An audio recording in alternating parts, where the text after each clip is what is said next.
Howdy, howdy, howdy, my name's Anachi Sasuke, and welcome back to Let's Read the SCP Foundation Wiki. Now, the reason this is happening before what usually happens at 3 o'clock, the reason it's happening is because my computer blue screened while I was recording this episode for yesterday. Let me show you how close to the end I was before this happened.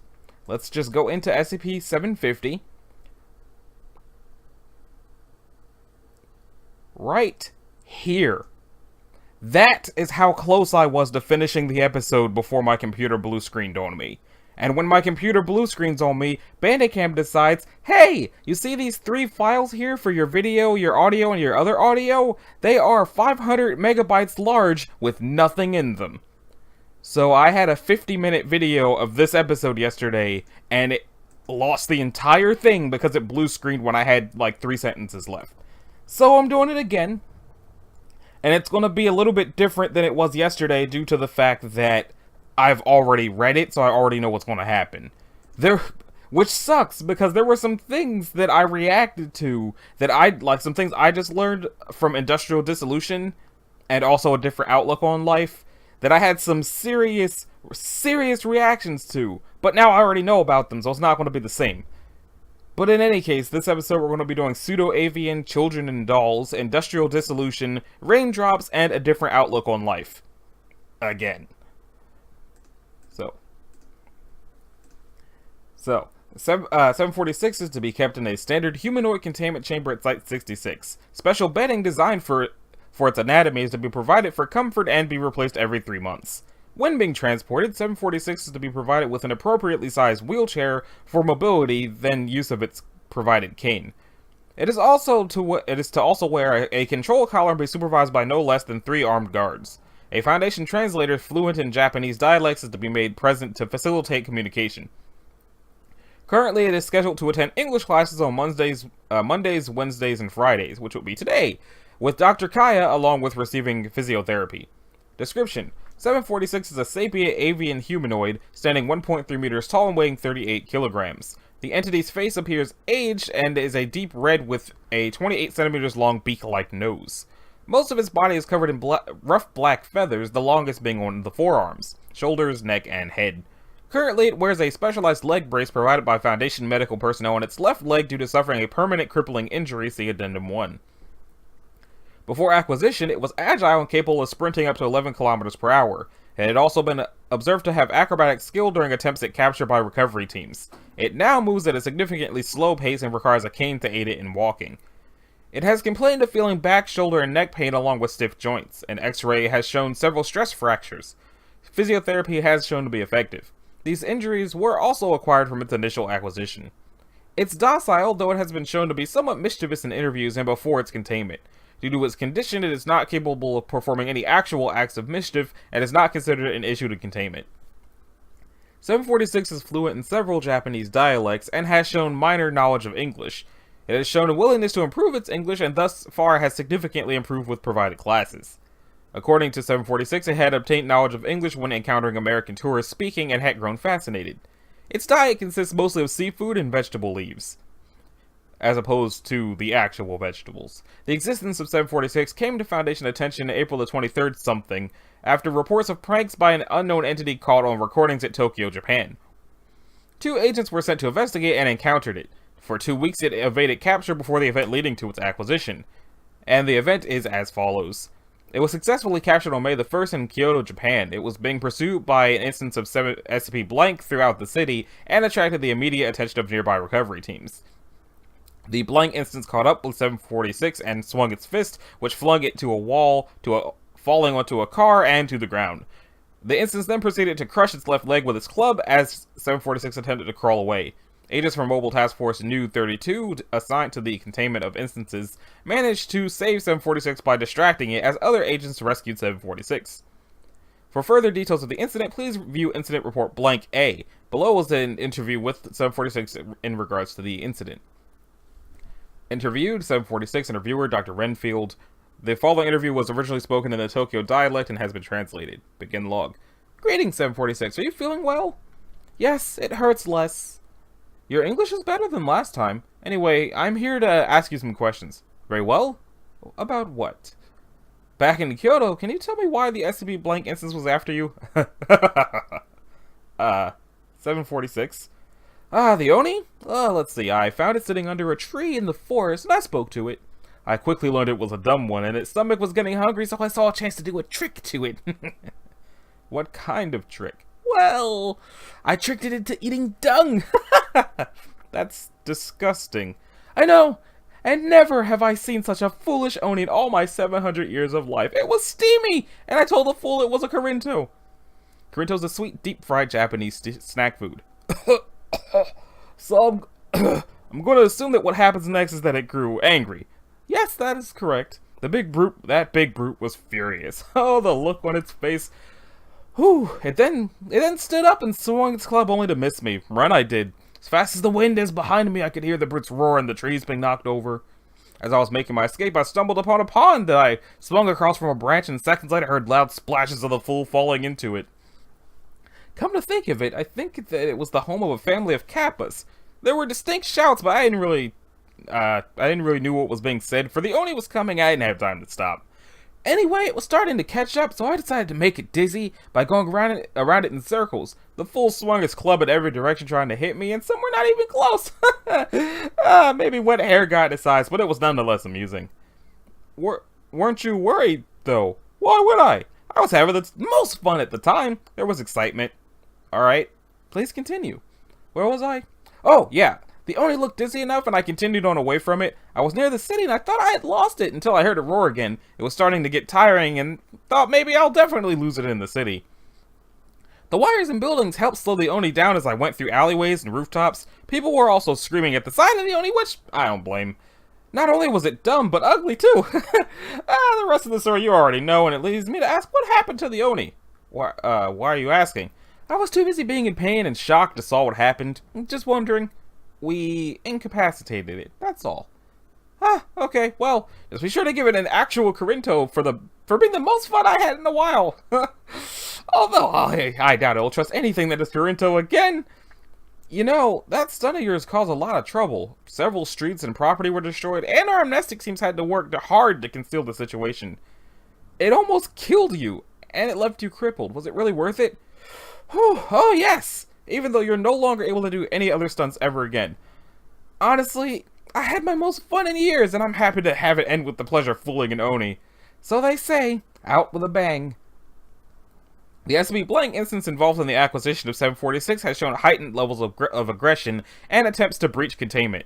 The instance seeks to travel to 746's location and poses a danger to Site-66 and SCP-746. Neutralization has been approved. That brings us to Children and Dolls, which is Euclid. All instances of 747 are to be contained in a room exactly 30 meters by 10 meters, with walls consisting of concrete 15 centimeters thick. All instances of 747 are to be contained together in the same room. In the occurrence, 747 in the event that 747 shows any interest in personnel, Procedure B9 must be performed immediately. Under no circumstances shall any unusual actions of 747 go unreported to personnel level 3 or higher. It is allowed a total of 25 dolls, excluding any created under its influence. Any personnel that begin to show visible signs of its influence are to be contained separately in similar conditions. Should a containment breach occur, Task Force B8 is to be alerted and proceed with recapture immediately. Only under extreme circumstances are any personnel with clearance level 3 or higher to have any direct contact with 747. SCP-747 is a phenomenon involving the appearance of children in any manner of animal mask. All instances of 747 have been successfully identified as deceased children of appearance congruent with the time of death, excluding the masks. The commonality of the children, according to research, is that they all owned a doll precious to them at the time of death. Currently in containment there are 7 instances. 1 is a 7-year-old male with a zebra mask, 2 is a 12-year-old male with a mouse mask, 3 is a 10-year-old female with a pig mask, 4 is a 14-year-old male with a rabbit mask, 5 is a 12-year-old female with a giraffe mask who was in the picture, 6 is a 5-year-old female with a goat mask, and 7 is a 9-year-old male wearing a cat mask. They were recovered with a note which has been separately stored. The note was in blue crayon, written in neat cursive. It contains a short story involving a mother looking for her son in an unspecified afterlife. It is notable that the mother of the entity holding the note had died in childbirth. Investigations to its source are ongoing. Each instance of 747 can't speak, nor do they seem to be aware of humans unless taking particular interest in specific individuals. Mainly, it shows interest in handmade dolls and each other. So they show interest in handmade dolls and each other. It's unknown if they have sentience, though they appear to be aware of their surroundings and will avoid walking into obstacles. They are able to move through obstacles no thicker than 10 centimeters with ease. 747 is also semi-corporeal. I feel like that should have been said before saying they can move through objects. Instances are able to lift and touch objects, but only for short periods of time before they retire. Or tire, not retire. They have the ability to transform humans into dolls over the course of approximately 21 days. To do this, instances of 747 surround the human and hold hands before walking around the human for a period of 5 to 7 seconds. Afterwards, they disperse and continue normal behavior. It is unknown which humans they choose to transform or why. They occasionally show interest in a person before attempting to transform them. The person is able to interrupt the process by moving away or avoiding them. However, most people describe a feeling of thoughtlessness or blankness when in contact with 747, thereby making the interruption difficult. After interaction with 747, there are no immediate symptoms. There is currently no cure or treatment for the conversion process. Within 15 minutes, the target will experience numbness of the tips of extremities similar to that caused by cold. Afterwards, over a period of approximately 21 days, the symptoms will progressively worsen. The process will accelerate under stress or panic to a minimum of 10 days. The conversion has been divided roughly into 3 stages, beginning from the initial influence to the transformation into a doll. If at any point a doll made from 747's influence is destroyed, they will begin to show a greater interest in humans until another human is targeted for replacement. The stages of the transformation are basically they start to lose the ability to use their senses. They lose, I think it's sight, hearing, and taste and smell, and then the next stage they lose sight and touch, and then they freak out, and then they start turning into stuffing and polyester, their eyes turn into buttons, and then boom, doll. So, moving on. And then there's industrial dissolution.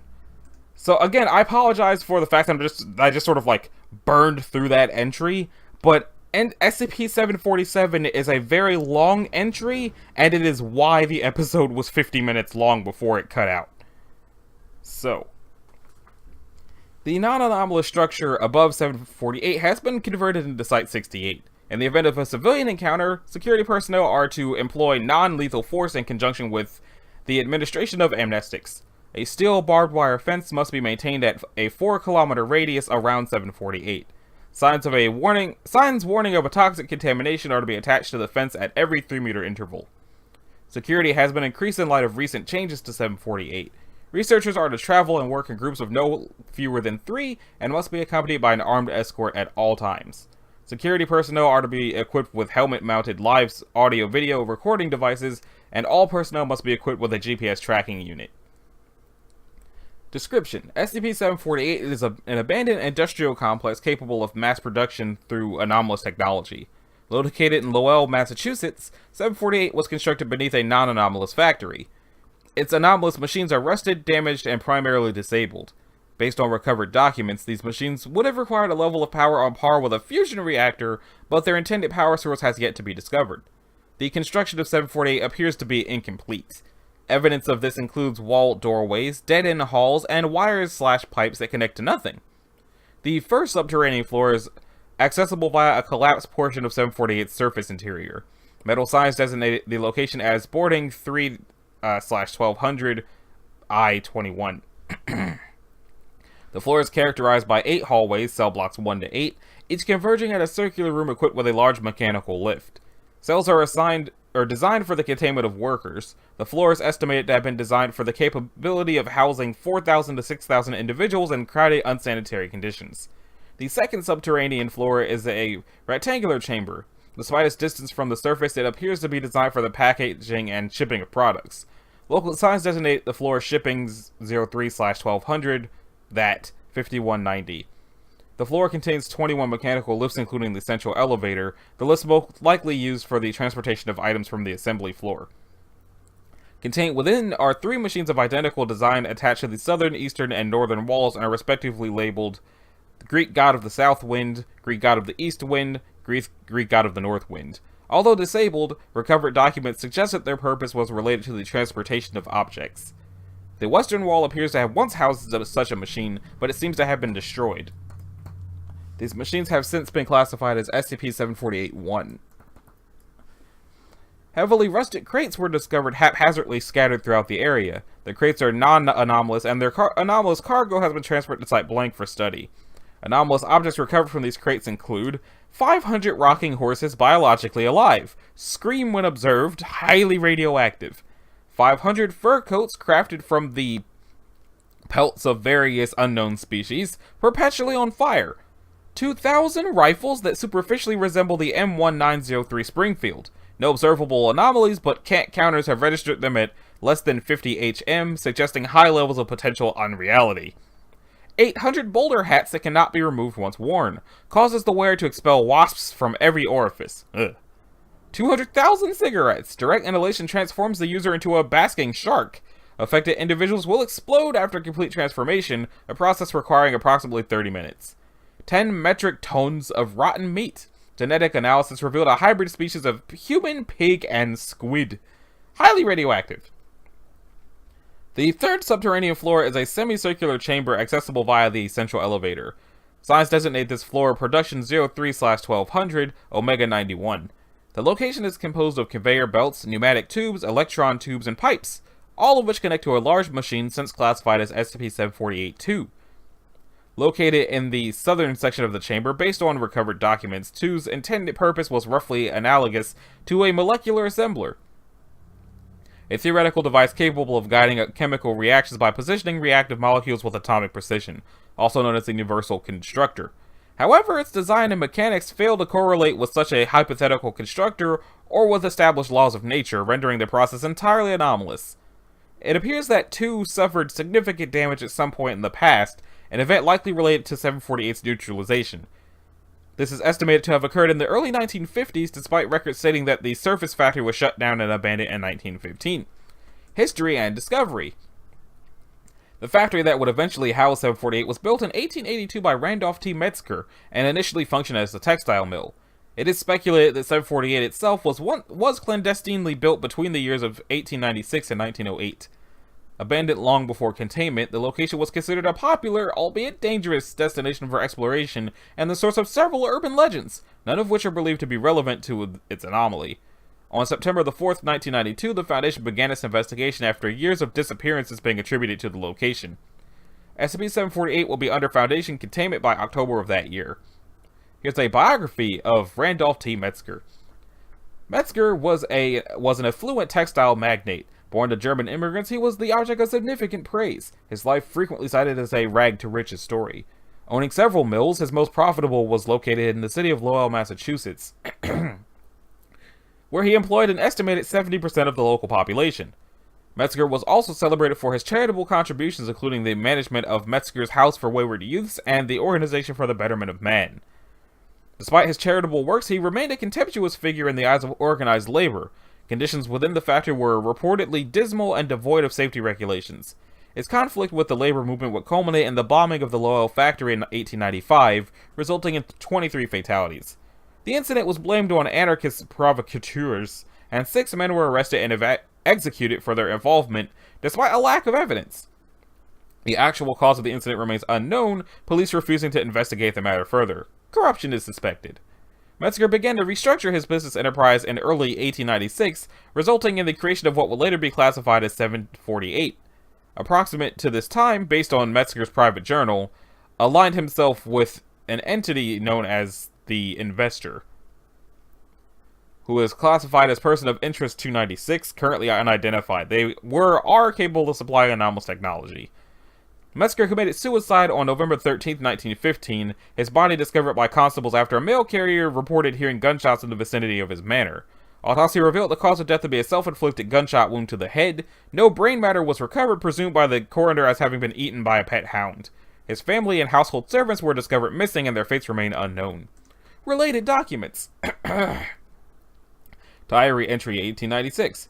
The deal has been made. I regret nothing. Necessary sacrifices, all of them. Simply good business. The investor has promised much, and soon I'll be richer than Croesus. Unsent letter, Brianna O'Donnell, 1987, or 1897. Mom, this money should get you through the next month. Send my love to sis. Tell her I got the letter. Good news! Mr. Mesker's a changed man. The new factory's a marvel to behold, and the dormitories are so spacious. He said it isn't even finished yet. He even plans to increase our wages. Did the protest really get through to him? I don't know, but he seems sincere, always a smile on his face. The girls are just as happy, says the factory is going to be a model for the world. We don't just feel like workers anymore, like we're part of something bigger now. It ain't equal to Mr. Metzger, but it's certainly an improvement. Haven't seen his family in a while. His wife and boys used to visit a lot. Sincerely, Brianna. Diary entry. This person. Translated from Polish. Where does everyone go? So many floors. How many are here now? So hard to keep track. Was working with Sasha at 202. We were speaking and then she was gone. Overseer says not to worry. I ask him again and he beats me. I don't know why. He has no face. I don't know if this is a masculine or feminine name because I know next to nothing about Polish society. So if this is a feminine name and I'm giving it a masculine reading, I apologize. I simply don't know. It hurts behind my eyes. Blood comes from my nose and ears. Overseer says it's normal. I cannot let them see me cry or they will use the punishment rod. No more, I'm dying inside. Diary entry, Metzger, 1902. The M machine has come online well ahead of schedule. Janus doors are locked to their intended destinations. An endless supply of raw materials. I desire outfits of finest silk. The machine creates it. I wish for toys, and toys it shall produce. The M machine can conjure forth every possible consumer good.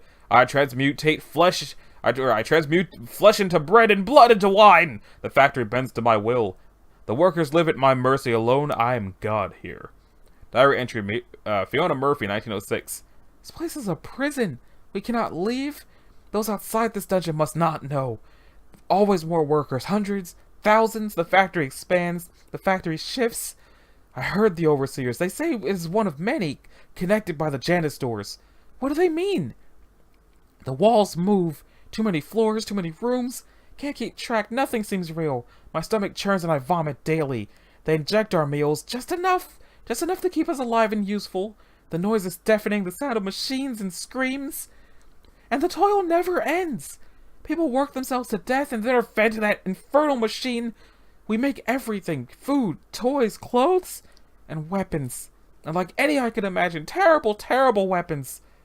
We're allowed 4 hours of sleep, but I often wake to the sound of harvestmen.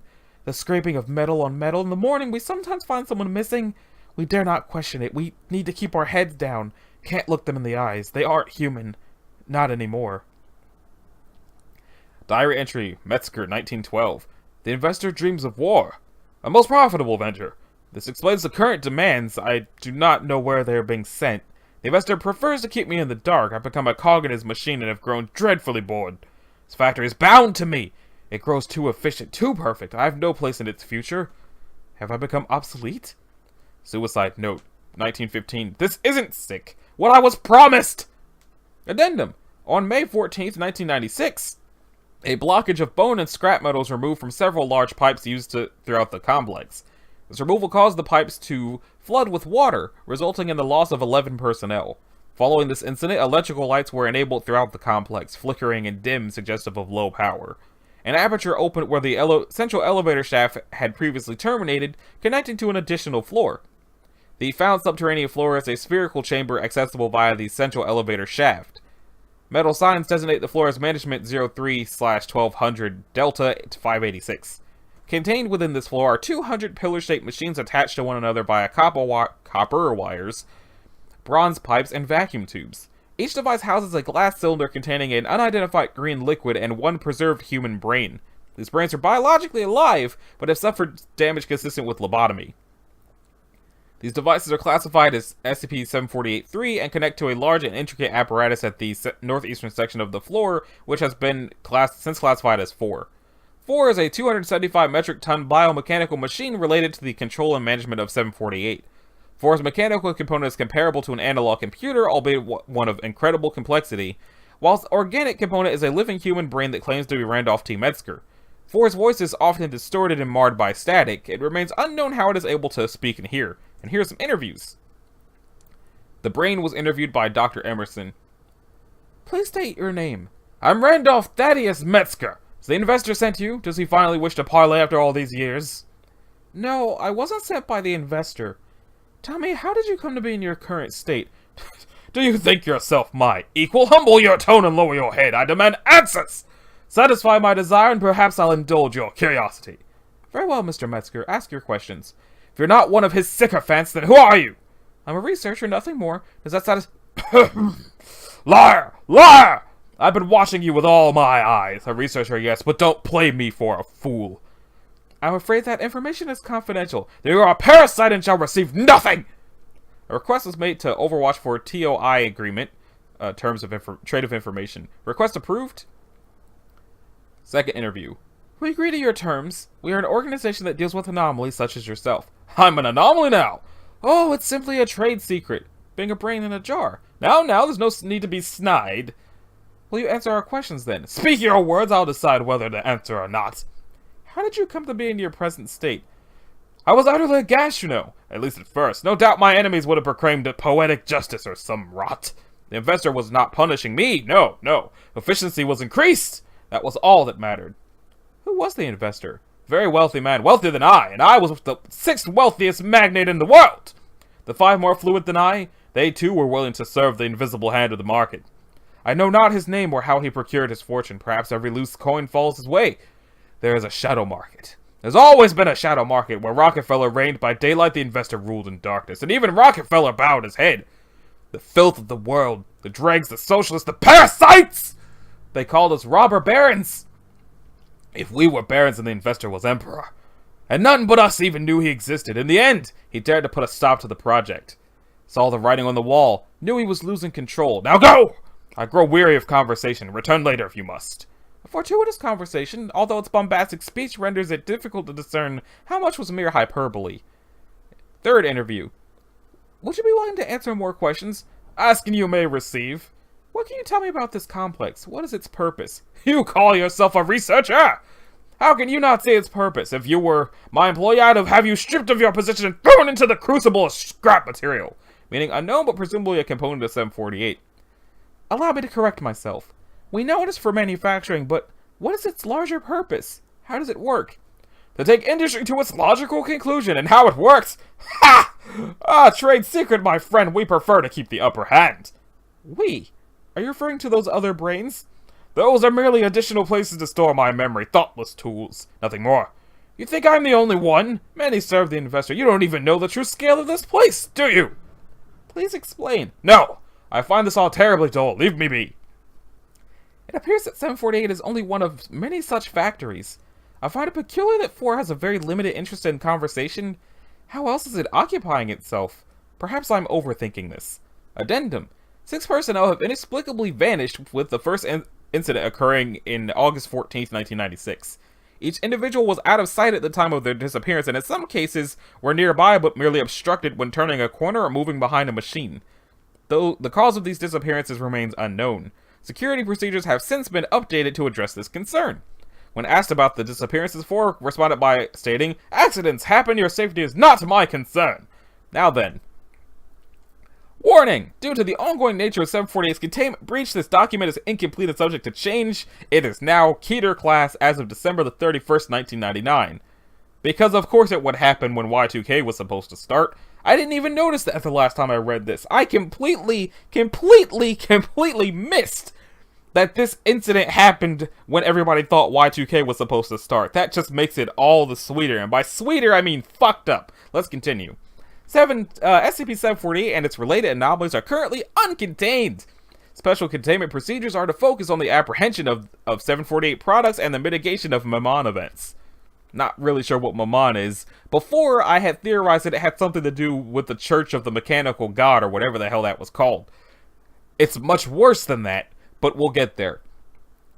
SCP-748 is a factory complex capable of anomalous manufacturing.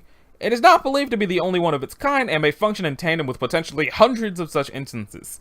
GPS readings recovered from Site-68 revealed scattered pings across all continents but Antarctica. This suggests that 748 may now be merged with those related instances and functioning as a single entity via dimensional anomalies. It is currently unknown when 748 breached containment, but it is hypothesized that Site-68's security became jeopardized shortly after the discovery of 4. the Foundation would not become aware of the breach until the first recorded Omega Mammon event, the destruction of Site-68 being a likely Alpha Mammon event.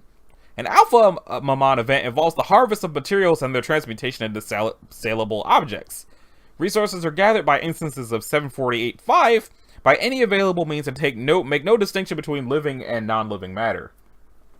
5 entities appear roughly human, but have undergone extensive mechanical and surgical augmentation. Their numbers are unknown, but they are believed to be composed from former workers of 748 and Site-68 personnel. 5 lack skin and appear to have undergone a process similar to plastination, which is a technique used in anatomy to preserve bodies or body parts, first developed by Gunther von Hagens in 1977. Water and fat are replaced with plastics, preserving anatomical properties and preventing decay, but employing a stronger, more flexible material. Attached to the backs of 5 are rusted iron cages, the tops of which are open and apparently designed for the collection of materials. Their left hands have been replaced with tools, most commonly sickles or circular saws. The face has been completely excised, the hollow space containing housing a flaring horn similar to those used in early phonographs.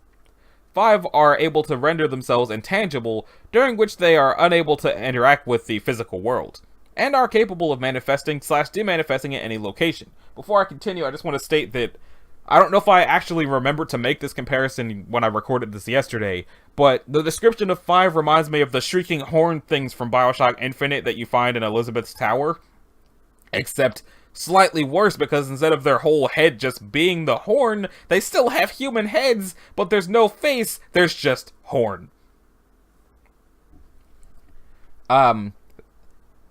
Autopsies of deceased subjects 5 can be terminated through the destruction of the brainstem, suggests that the mechanical components of 5 self-destruct upon the death/disablement of their host, leaving the technology beyond repair and of little to no research value. An Omega Mammon event involves the manifestation of 748 products at retail locations. These objects, as well as the packaging used, have a cognitive influence on employees and owners of affected stores. Retailers are unable to perceive 748 products as unusual or out of place. Money used to purchase these products will vanish the moment they are placed within a register. Credit or debit cards used for the purchase will have the appropriate amount of money deducted, but without any evidence of where the money was transferred. The first Omega Mammon event involved the sudden influx of anomalous objects at retailers within 40 kilometers of 748. Some anomalies appear intended, while others appear to be a byproduct of the molecular and existential instability associated with most of 748's creations. Purchased items resulted in 56 casualties, including 33 fatalities, and requiring an extensive and ongoing cover-up operation. Mammon events have since been reported globally. Site-68 was discovered destroyed and heavily salvaged. Surviving personnel were hostile to recovery operatives, resulting in the deaths of 9 recovery agents and all 12 Site-68 personnel. Approximately 50 other Site-68 personnel vanished before they could be neutralized. Autopsies revealed significant modifications to 68 staff, including chemical treatment, lobotomy, and mechanical augmentation. 68 personnel have since been classified as 5. It is suspected that they were converted at least 2 to 6 years before discovery, during which Site-68 requested and received advanced equipment that has yet to be recovered. It is presently theorized that this equipment was used to repair 748. SCP-748 is currently in a metamorphic state. These shifts lack any recognizable pattern and have resulted in the fatalities of 32 recovery operatives, primarily from being transfigured and incorporated into 748, or through evisceration by the rapid manifestation of pipes and wires. Surveillance has been rendered impossible with CCTV equipment having been disabled, and remote drones quickly destroyed by shift events. Addendum: audio data was recovered from what is left of Site-68. Although part of a CCTV recorded video, the video itself was too distorted to be of any use, but audio proved salvageable and appears to reveal a seemingly one-sided conversations by 4. It is theorized that 4 is communicating with instances similar to himself throughout the world. It is suspected that Foundation personnel had already been converted to 5 at the time of these recordings. 4 has been recovered, stating the following over a period of several months. Wake up, Liverpool, it is time to get back to work. A capital idea, we'll corner the market. Ah, Tokyo, you survived. A pity we slept through the war. It would have been a most profitable venture. Be proud, my friends, for the project moves swiftly. The Infinity Engine has been reactivated. The Crucible demands fresh material. We have long awaited this. For this, the world will be that of producer and consumer, and those who refuse will be industrialized. We are to fulfill our destiny and become one with the free market. Gentlemen, I do declare the factory is back in business! So, the theory I had after I finished freaking out about this was that the assembly required from last episode may be one of the other factories, which is why when it was like, what is your purpose? We can't tell you the purpose, you'll just have to fix us and find out. So, if I'm right about that, that means the reason there's so many entries in the SCP Wiki so far about things that just popped out of the factory weren't talking about the factory from SCP-1, they were talking about the cluster of factories that were caused by SCP-748. And now it's time to read about raindrops, which are actually a millipede. I was able to guess that that it was a millipede correctly, but there's no point in really doing that now. It just wastes time to pull up all the Google links. SCP-749 is to be contained in a sealed live containment vault with a minimum of 3 armed guards at all times. All guards posted are to be equipped with chemical dispersal units loaded with appropriate insecticides at all times. The walls of the vault are to be sloped in order to inhibit 749's attempts to crawl up them. Electrified mesh capable of delivering a 5,000 volt shock is to be installed over all viewing windows. To feed it, dedicated sprinklers are to be turned on and a mammal weighing no less than 70 kilograms is to be introduced into the habitat. The sprinklers are to remain on for at least an hour, feeding is to take place every 5 days, and no additional personnel are permitted within the room while feeding takes place. Description: 749 is an apex predator superficially resembling members of the subphylum Myriapoda, approximately 3 meters long with 200 to 300 pairs of legs. Each individual 749 possesses powerful forcipules, which secrete a powerful acidic compound with a measured pH of 0.3. 749 demonstrates a predilection for hunting during rainstorms and appears to be familiar with urban settings.